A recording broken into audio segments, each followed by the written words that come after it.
Donald Trump decided to weigh in on Vladimir Putin and some terminology that he uses regularly. His choice of description here is fascinating, so let's watch. I listened to him constantly using the N-word. That's the N-word. And he's constantly using it, the nuclear word. And we never talk, we say, oh, he's a nuclear power. But we're a greater nuclear power. We have the greatest submarines in the world, most powerful machines ever built. So, look, I don't know if he did that intentionally. I mean, when people hear N-word, they think of something completely different. They're not thinking of nuclear weapons. Most people just say nuclear weapons because nuclear is not a racial slur that has terrible history behind it. Just say nuclear weapons. I don't know what he was doing there. It was very strange. He's a goofball. And look, I think the most interesting part of the story is Stuart Varney's pushback, which he did throughout the interview. You didn't see it there except in his facial expressions.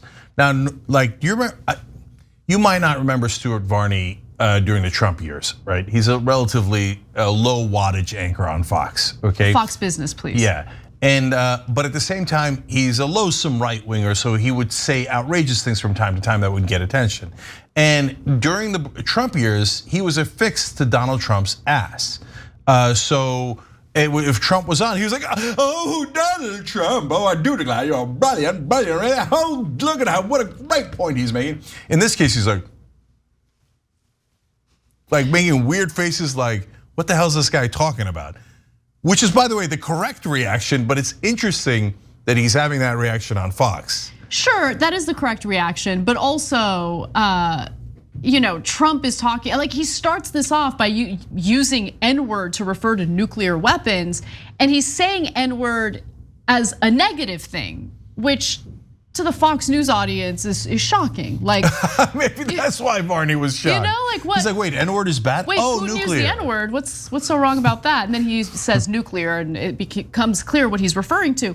No, what I also found interesting about this interview, though, and I'm seeing more and more of this from Donald Trump, as the war rages on in Ukraine, he's starting to realize that his complimentary commentary in regard to Vladimir Putin is maybe not a great mark on his record if he's really planning on running for president in 2024. So he's starting to engage in this tough guy talk, even though he aided and abetted Vladimir Putin, certainly with withholding the military aid that was appropriated by Congress for Ukraine. That was the first reason why he got impeached. Remember, he got impeached twice by the House.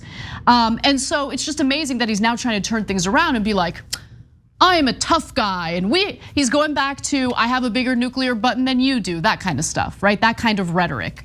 But what's important is he changes his rhetoric depending on what suits him, right? When it comes to Putin's behavior, I think that Trump actually does admire him. I think he loves the fact that Putin is able to essentially surround himself with yes men, seek out insane punishment toward any government official who goes against him. Remember, we talked about that very recently, where Putin went after his intelligence chief a few days prior to the invasion into Ukraine because his intelligence chief wasn't gung-ho about the invasion. And so he talked him down, and of course, in the end, his intelligence chief just went along with what Putin wanted. That's like Trump's dream. That's what Trump always wants. But anyway, I want to go to the next video because in this video, he actually gets into just how much of a tough guy he is. Let's watch. Do you respect Putin?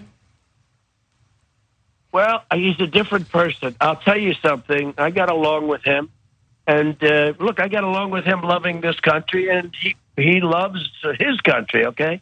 But he's a different person than he was. He seems to be different. Is he sane? He looks different. Is he he's a solid different person mentally? It just doesn't seem to be the same person I was dealing with. Okay, apologies. So that's the video where he's trying to, no, I mean, I love the guy and we were best buds, but it's just that he's changed, okay? It's like Dave Rubin's Why I Left the Left, right? It's not because I changed, it's because the left changed. Oh, sure. Yeah. Yeah, he was such a classical liberal before.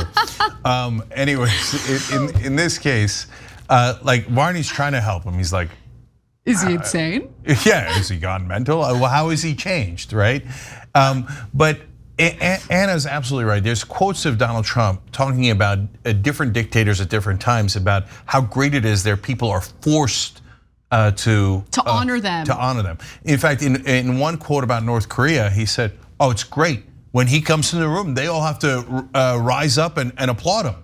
Okay, why is that great? He's a dictator. If they don't do that, he will murder them. But Trump thinks that's great. I would love it if no one ever questioned me. I got to steal whatever I wanted and take everybody's property, and then everybody treated me like a dictator. And then at the end, when he lost the election, he tried to become a dictator. So that's who the right wing loves. Right, and look, Trump, we've shown you the compilation video a billion times of all the insanely nice things that Trump said about Putin, admiring him, appreciating him, celebrating him. In fact, when he was asked about, while he's holding a press conference with Vladimir Putin right next to him, he's asked, "Are you going to condemn Russia for meddling in the 2016 elections?" And he's like, "Putin told me he didn't do it. So I could tell you this, I don't know why he would." I mean, I don't know why a murderous tyrant would lie. Really? Then you shouldn't be president. No. You don't know why he would lie when he's the one who did the crime? It's absurd. But luckily he has now changed his mind since Putin is using the N-word. Oh, okay. Yeah. So look, again, Stuart Varney challenging him though, and he did throughout the interview. That's a bit shocking. And so that gives you a sense that the tide is turning a little bit. Before, you couldn't go after Trump on Fox or anywhere else in right-wing media. I mean, that was an end to your career. Now, like Rando Bob on Fox Business is challenging him, and not just the ways that you saw there. That was relatively minor. And the rest of the interview, he challenged him on the 2020 election. Whoa, right? The claims that it was rigged and stolen from Trump. Yeah, you're right. I mean, I watched the interview, and Stuart Varney certainly did challenge him way more than we ever experienced while Trump was in a position of power.